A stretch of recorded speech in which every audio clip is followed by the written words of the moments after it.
Friends, myself Mahi Singh Rajput and welcome back to my channel GK GS queen. So guys, कैसे हैं आप सब? I hope आप सब लोग अच्छे होंगे।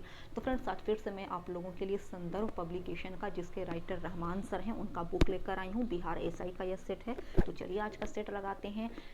सेट लगाने से पहले अगर आप मेरे चैनल पर नए हैं तो प्लीज़ मेरे चैनल को जाकर विजिट करें। वहाँ पर मैं continuously specially Bihar SI candidate की लेटेस्ट सीरीज करवा रही हूँ। इसके अलावा आपको मेरे चैनल पर करंट अफेयर्स 2021 के Ghatna Chakra, Bihar special, Bihar SI and Bihar ESI के previous year questions already uploaded मिलेंगे। अगर आपको मेरा वीडियो एग्जाम के पॉइंट ऑफ व्यू से बेनिफिशियल लगता है तो प्लीज़ मेरे चैनल को सब्सक्राइब, लाइक और ज़्यादा से ज़्यादा फैमिली एंड फ्रेंड्स के साथ शेयर करना ना भूलें।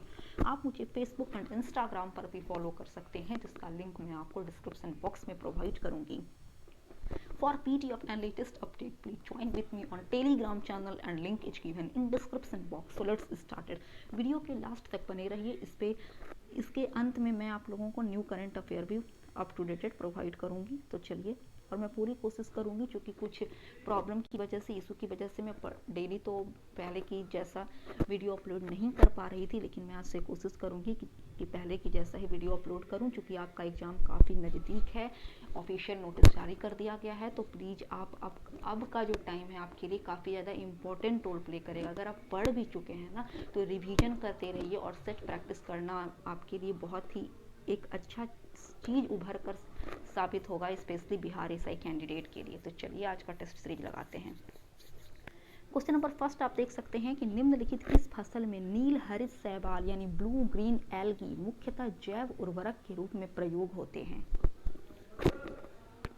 अगर आपको पता होगा, क्योंकि टाइम काफ़ी नज़दीक आ चुका है, तो आप प्लीज़ खुद से पहले कोशिश करिए। मैं थोड़ा टाइम दे रही हूँ यहाँ पर आप लोगों को, और कमेंट में मुझे ज़रूर बतलाइएगा कि आपको कितना मार्क्स आया। तो इसका correct answer option number C यानी धान हो जाएगा। धान में ही नील हरित शैवाल जैव उर्वरक के रूप में, फर्टिलाइजर के रूप में इस्तेमाल किया जाता है।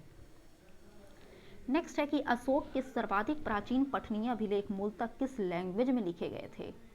तो अशोक के जो ज़्यादातर अभिलेख थे ना, वो प्राकृत भाषा में लिखे गए थे, जिनकी लिपि मुख्यतः ब्राह्मी, खरोष्ठी, ग्रीक और अरमाइक हुआ करती थी।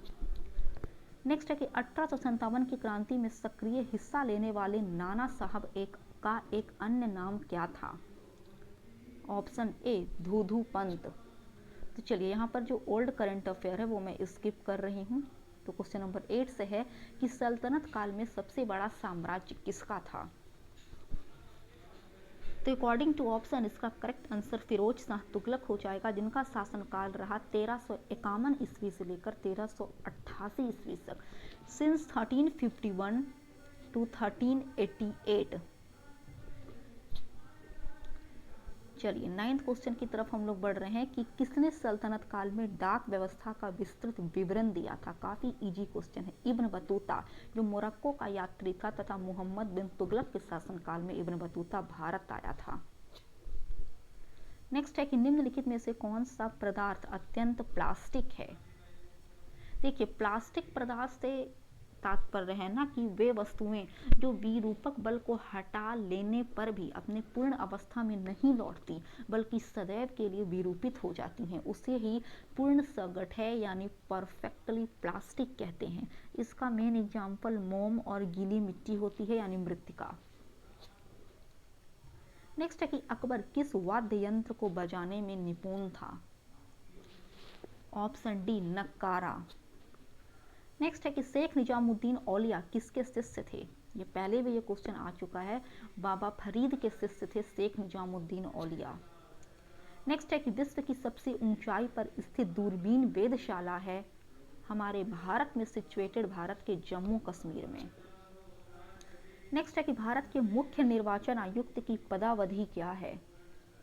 तो देखिए, भारत के जो मुख्य निर्वाचन आयुक्त होते हैं ना, उनकी पदावधि होती है 6 वर्ष या 65 वर्ष की आयु में जो भी पहले पूरी हो जाए। 60 वर्ष नहीं होगा, 6 वर्ष होगा। नेक्स्ट है कि विदेशी आक्रमणकारियों के भारत पर आक्रमण का क्रम क्या था? तो सबसे पहले भारत पर अटैक किया इंडो ग्रीक ने, उस बाद शक के बाद पल्लव, और पल्लव के बाद लास्ट में कुषाण। तो ऑप्शन बी यहाँ पर सही है। नेक्स्ट है कि भारत का सर्वाधिक घना आबादी वाला राज्य है? अब यहाँ पर आप उत्तर प्रदेश को टिक लगा कर नहीं आ जाइएगा, यहाँ पर सर्वाधिक घना आबादी, इट मीन सर्वाधिक जन घनत्व पूछ रहा है, और इसका करेक्ट आंसर ऑप्शन ए यानी बिहार हो जाएगा। बिहार में प्रति वर्ग किलोमीटर 1106 व्यक्ति निवास करते हैं। नेक्स्ट है कि निम्नलिखित शासकों में से किस एक ने उच्चाधिकारियों को भरण पोषण के लिए भूमि अनुदान दिया था? इसका correct answer option number D हो जाएगा, हर्षवर्धन।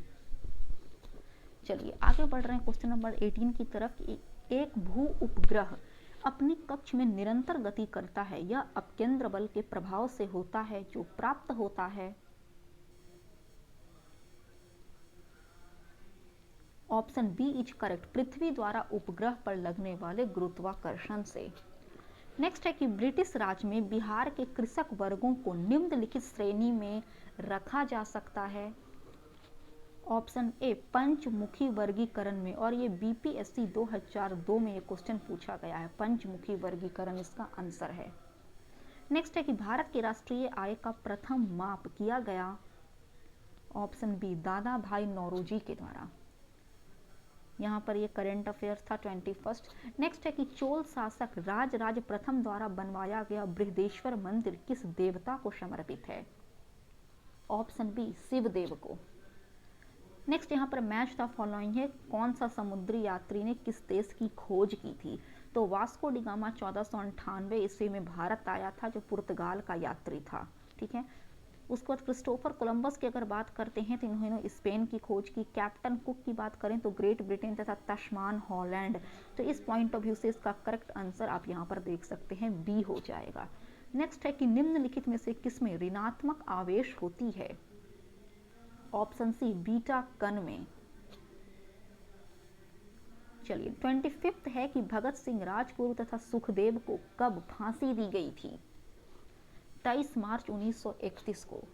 नेक्स्ट है कि निष्क्रिय विरोध के सिद्धांत का प्रतिपादन किसने किया? अरविंद घोष ने।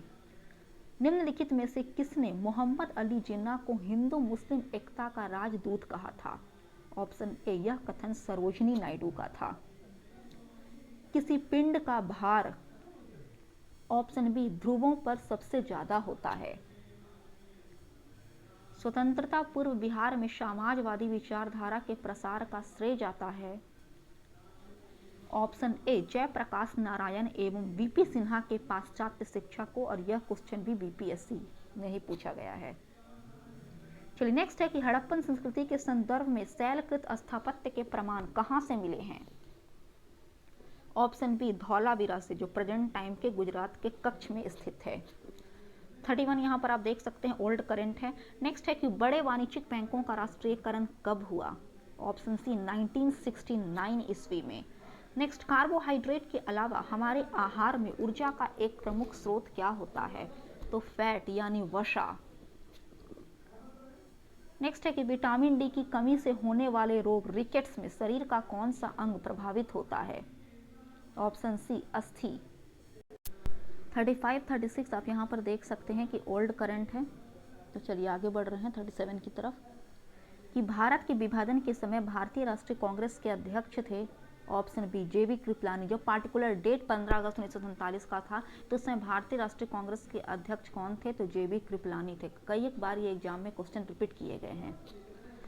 नेक्स्ट है कि अंग्रेजों भारत छोड़ो आंदोलन का नेतृत्व किसने किया था? महात्मा गांधी ने। नेक्स्ट है कि आर्यकालीन भारत का सबसे प्राचीन कर कौन सा है? बलि। नेक्स्ट है कि शेख सलीम चिश्ती का मकबरा कहाँ अब स्थित है? फतेहपुर सिकरी में। दिल्ली सल्तनत कालीन सेना का सर्वोच्च अधिकारी निम्नलिखित में से कौन होता था? खान। नेक्स्ट है कि हवा में मौजूद निम्नलिखित गैसों में से कौन सी गैस पीतल के मलिनीकरण के लिए जिम्मेदार है? Option A hydrogen sulphide H2S। चलिए आगे बढ़ रहे हैं कि निम्न में से कौन सत्य शोधक समाज का संस्थापक था? Option B Jyotiba Phule. भारत में एक नया राज्य सृजित करने वाले विधेयक को पारित होना अनिवार्य है। ऑप्शन बी संसद में साधारण बहुमत के द्वारा।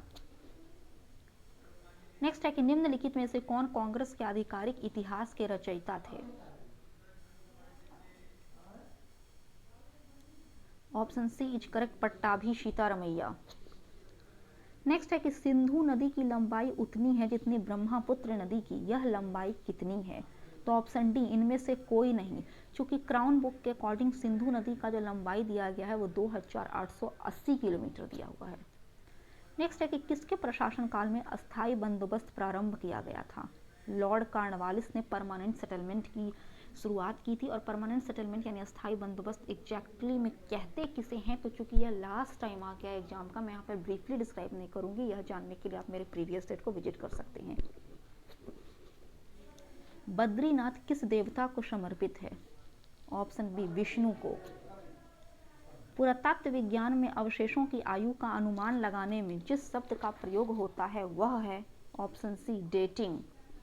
चलिए आगे बढ़ रहे हैं कि किसी जगह का स्थानीय समय 6 बजे प्रातः है, जबकि ग्रीनविच मीन टाइम 3 बजे प्रातः, उस जगह की देशांतर रेखा क्या होगी? 45 डिग्री पूर्व। 6 वर्ष की आयु से 14 वर्ष की आयु के बीच के सभी बच्चों को निःशुल्क शिक्षा का अधिकार, ये किस कैटेगरी में आता है? तो मौलिक अधिकार में। थॉमस क्लिफर्ड अल्बर्ट किसके आविष्कार से जुड़े हुए हैं? तो क्लिनिकल थर्मामीटर। वह एकमात्र अधातु यानी नन मेटल कौन सी है जो कमरे के तापमान पर द्रव में बदल जाती है? नन मेटल पूछ रहा है यहाँ पर, तो ऑप्शन बी ब्रोमीन। चलिए नेक्स्ट है कि अखिल भारतीय मुस्लिम लीग की स्थापना किसने की थी? नवाब सलीमुल्लाह खान ने। जब किसी वस्तु को पृथ्वी से चंद्रमा पर ले जाया जाता है तो उसका जो वजन होता है, भार होता है, वो घट जाता है। चलिए नेक्स्ट है कि चिपको आंदोलन किससे संबंधित है? वन संरक्षण से। नेक्स्ट, निम्नलिखित में से कौन सी नदी एस्चुरी बनाती है? Option C Narmada. Next, Baltoro हिमनद स्थित है? ऑप्शन ए कराकोरम पर्वतमाला में। यहाँ पर ये ओल्ड करंट है। नेक्स्ट है कि निम्नलिखित में से किसे भारत रत्न का सम्मान प्रदान नहीं किया गया है? तो उस्ताद बिस्मिल्लाह खान, सत्यजीत रे, लता मंगेशकर, ये तीनों को भारत रत्न दिया गया है, but option D is correct, Raj Kapoor को भारत रत्न नहीं दिया गया। संपत्ति के अधिकार को मौलिक अधिकारों की सूची से किसके शासनकाल के दौरान हटाया गया? ऑप्शन बी मोरारजी देसाई सरकार के दौरान। संयुक्त राष्ट्र सुरक्षा परिषद के अस्थायी सदस्य की कार्यावधि कितनी होती है? तो संयुक्त राष्ट्र सुरक्षा परिषद के कुल 10 अस्थायी सदस्य होते हैं और इनकी कार्यावधि 2 वर्ष की होती है। किसने कहा था मेरी पीठ पर किया जाने वाला प्रत्येक प्रहार ब्रिटिश साम्राज्य के कफन में एक कील सिद्ध होगा? यह कथन लाला लाजपत राय का था। भारत को एक संविधान देने का प्रस्ताव संविधान सभा द्वारा पारित किया गया था 22 जनवरी 1947 को। इसे उद्देश्य प्रस्ताव के नाम से जाना गया, जिसे पंडित जवाहरलाल नेहरू ने संविधान सभा में प्रस्तुत किया था, बट संविधान सभा ने इसे स्वीकार किया 22 जनवरी 1947 को। नेक्स्ट है कि सही विकल्प के साथ खाली स्थान भरे। तत्वों के गुण उनके परमाणु द्रव्यमान के आवधिक प्रकार हैं, यह कथन किसका है? तो ऑप्शन सी ये मेंडलीव के पीरियोडिक टेबल का कथन है, और मेंडलीव ने सबसे पहले अपना पीरियोडिक टेबल 1869 में दिया था। According to him the physical and chemical properties of element depend on its atomic mass. चलिए नेक्स्ट क्वेश्चन 66 की तरफ हम लोग बढ़ रहे हैं कि गाइड पुस्तक के लेखक हैं आर के नारायण। भारत में नगरीकरण से ऑप्शन ए जन्म और मृत्यु दर दोनों घटी है। निम्नलिखित में से कौन राज्यपाल की नियुक्ति करता है? तो भारत के राष्ट्रपति।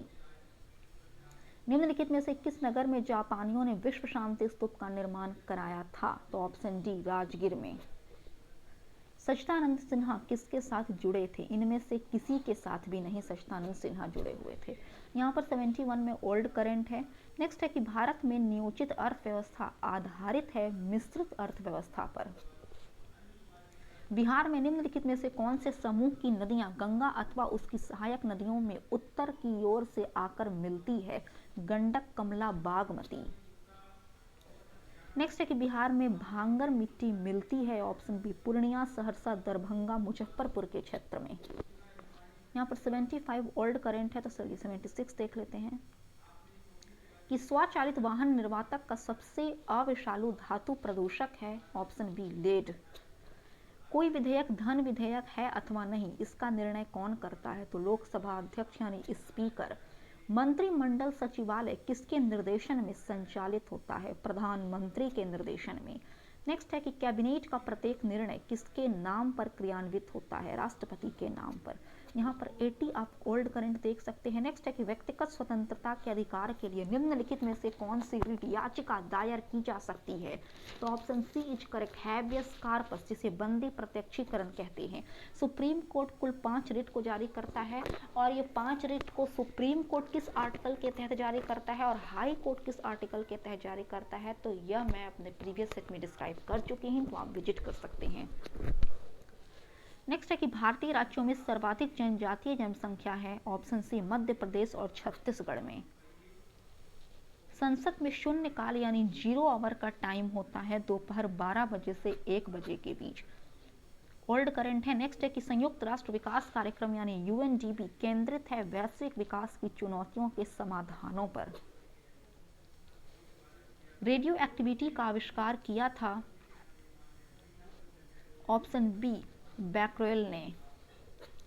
नेक्स्ट, गर्म रुधिर वाले जंतु यानी वार्म ब्लडेड एनिमल वे होते हैं जो अपने शरीर के टेम्परेचर को हमेशा एक सा बनाए रखते हैं और इसका एग्जाम्पल बर्ड तथा स्तनधारी हैं। निम्न में से लघु उद्योगों की क्या समस्या है? उपरोक्त सभी, पूंजी का अभाव, विपणन जानकारी का अभाव तथा रॉ मटेरियल का अभाव। नेक्स्ट है कि मानवीय जनसंख्या के स्वस्थकर जीवन यापन के लिए निम्न में से कौन सा कदम सर्वाधिक महत्वपूर्ण है? ऑप्शन डी प्राकृतिक संसाधनों के प्रयोग को कम करना। यहाँ पर ये ओल्ड करंट है। नेक्स्ट है कि एक वर्ष में कम से कम कितनी बार संसद की बैठक होना आवश्यक है? तो मिनिमम 2 टाइम्स, प्रति 6 वर्ष के अंतराल पर संसद की बैठक होना आवश्यक है, 6 महीने के अंतराल पर। नेक्स्ट है कि राज्यसभा किसी धन विधेयक में सारभूत संशोधन करती है तो तत्पश्चात क्या होगा? ऑप्शन ए लोकसभा राज्यसभा की अनुशंसाओं को स्वीकार करे या अस्वीकार करे, इस विधेयक पर आगे कार्यवाही कर सकती है। निम्नलिखित में से कौन एक अणु परमाणु कण नहीं है? तो ऑप्शन सी न्यूट्रॉन, जबकि इलेक्ट्रॉन, प्रोटॉन, न्यूट्रॉन ये अणु परमाणु कण हैं। नेक्स्ट है कि संविधान सभा के पहले अस्थायी अध्यक्ष कौन थे? काफी इजी क्वेश्चन है। डॉक्टर सच्चिदानंद सिन्हा, और अस्थायी अध्यक्ष बनाया गया था डॉक्टर राजेंद्र प्रसाद को। चलिए आगे बढ़ रहे हैं 95 की तरफ कि निम्नलिखित में से कौन पंचायतों की संरचना के बाबत उपबंध करने को अधिकृत है? तो देखिए, पंचायतों की संरचना के जो बाबत उपबंध करने को अधिकृत है ना, वो राज्य का विधानमंडल है और इसका वर्णन आर्टिकल 243 यानी 243 के सी में वर्णित है। यहाँ पर मैच द फॉलोइंग आप देख सकते हैं, परमाणु शक्ति केंद्र और किस राज्य में वो सिचुएटेड है। तो अगर कल्पक्कम शक्ति केंद्र की बात करते हैं तो तमिलनाडु में, नरौरा उत्तर प्रदेश में, काकरापार गुजरात में तथा ट्रॉम्बे महाराष्ट्र में। तो इस अकॉर्डिंग इसका correct answer option number B हो जाएगा। चलिए नेक्स्ट है कि प्रत्येक वर्ष 12 जनवरी को राष्ट्रीय युवा दिवस मनाया जाता है जो निम्नलिखित का जन्म दिवस है। काफी इजी क्वेश्चन, स्वामी विवेकानंद का जन्म दिवस है 12 जनवरी। बाढ़ के दौरान नदी चैनल के किनारों के साथ बड़े चौड़े एवं नीचे किनारबंदी को क्या कहते हैं? तो उसे तटबंध कहा जाता है। कौन से संविधान से राज्य नीति निर्देशक तत्व अपनाए गए हैं? तो आयरलैंड यानी आयरिश के संविधान से। यहाँ पर क्वेश्चन नंबर 100 जो है वो आपका ओल्ड करंट है। तो चलिए आगे बढ़ रहे हैं न्यू करंट की तरफ। चलिए यहाँ से न्यू करंट है कि वित्तीय स्थानों के लिए जलवायु परिवर्तन कानून बनाने वाला दुनिया का पहला देश कौन बना है? Option A New Zealand. नेक्स्ट है कि गुजरात के किस व्यक्ति ने सत्याग्रह अगेंस्ट पॉल्यूशन आंदोलन की शुरुआत की है? विरल देसाई ने। हाल ही में खगोलविदों द्वारा ब्रह्मांड में खोजे गए सबसे छोटे ब्लैक होल का क्या नाम रखा गया है? The unicorn. भारत में टीका उत्सव 2021 का आयोजन कब से कब तक किया गया? तो 11 अप्रैल से 14 अप्रैल तक। नेक्स्ट है कि किस राज्य में प्रधानमंत्री नरेंद्र मोदी द्वारा देश के 7500वें जन औषधि केंद्र का उद्घाटन किया गया? Option D Meghalaya. केंद्रीय मंत्री नरेंद्र सिंह तोमर ने सरस आजीविका मेला 2021 का उद्घाटन कहाँ किया? ऑप्शन सी ग्रेटर नोएडा में। नेक्स्ट है कि 14 फरवरी को किस बंदरगाह पर अंतर्राष्ट्रीय क्रूज टर्मिनल सागरिका का उद्घाटन किया गया? कोचीन बंदरगाह पर। किस भारतीय संगीतकार को अलर्ट बीइंग आइकन अवार्ड से सम्मानित किया गया है? तो AR रहमान को। नेक्स्ट है कि जनवरी 2021 में किस राज्य में भारत के सबसे लंबे सड़क आर्च ब्रिज का उद्घाटन किया गया? मेघालय में। सैन्य ताकत के आधार पर जारी ग्लोबल फायर पावर इंडेक्स में भारत का कौन सा स्थान प्राप्त है? चौथा। नेक्स्ट है कि हाल ही में केंद्र सरकार ने किस मिशन के लिए चाचा चौधरी को शुभंकर के रूप में चुना है? तो नमामि गंगे मिशन के लिए। नेक्स्ट है कि हाल ही में 3 वर्षों के लिए पुनः किसे राष्ट्रीय महिला आयोग का अध्यक्ष नियुक्त किया गया? रेखा शर्मा को। नेक्स्ट है कि युवाओं के कौशल विकास हेतु किस मंत्रालय द्वारा हाल ही में पीएम दक्ष ऐप एवं पोर्टल जारी किया गया है? तो सामाजिक न्याय एवं अधिकारिता मंत्रालय के द्वारा। भारतीय वायुसेना ने किस राज्य या केंद्र शासित प्रदेश में दुनिया के सबसे ऊंचे mobile air traffic control ATC tower का निर्माण किया है? लद्दाख में। हाल ही में 127वां संविधान संशोधन विधेयक 2021 संसद द्वारा पारित कर दिया गया, यह किससे संबंधित है? तो ऑप्शन डी इज करेक्ट, राज्य तथा केंद्र शासित प्रदेश को अपनी ओबीसी सूची बनाने के अधिकार से। भारत का पहला वाटर प्लस शहर किससे घोषित किया गया है? तो इंदौर को। भारत के पहले हिमालयन फिल्म फेस्टिवल की मेजबानी किस राज्य या केंद्र शासित प्रदेश द्वारा की जाएगी? तो ऑप्शन डी लद्दाख के द्वारा। इसका करेक्ट आंसर क्या हो जाएगा? तो डी हो जाएगा, लद्दाख। नेक्स्ट है कि निम्नलिखित में से किसे नैस्कॉम की पहली महिला चेयरपर्सन के रूप में नियुक्त किया गया है? रेखा मेनन को। नेक्स्ट है कि मार्च 2021 में प्रधानमंत्री नरेंद्र मोदी एवं बांग्लादेश की प्रधानमंत्री शेख हसीना ने किस यात्री ट्रेन को हरी झंडी दिखाई? ऑप्शन सी मिताली एक्सप्रेस को। नेक्स्ट है कि हाल ही में किस अफ्रीकी देश को WHO ने ट्रेकोमा मुक्त घोषित किया? तो गाम्बिया को। दुनिया के पहले पूर्ण तथा इलेक्ट्रिक वाणिज्यिक विमान ने किस देश में उड़ान भरी? कनाडा। बजट 2021 से 22 में उज्ज्वला योजना के तहत कितने लाभार्थियों को और शामिल करने की बात कही गई है? 1 करोड़ लाभार्थियों को। अब लास्ट करंट है कि महाराष्ट्र सरकार ने गोरेवाड़ा चिड़ियाघर का नाम बदलकर किसके नाम पर रखा है? तो ऑप्शन सी बाला साहब ठाकरे। तो फ्रेंड्स, आई होप आपको आज का मेरा वीडियो एग्जाम के पॉइंट ऑफ व्यू से बेनिफिशियल लगता है। अगर आपको मेरा वीडियो अच्छा लगता है तो प्लीज़ मेरे चैनल को सब्सक्राइब, लाइक और शेयर करना ना भूलें। तब तक के लिए जय हिंद, जय भारत।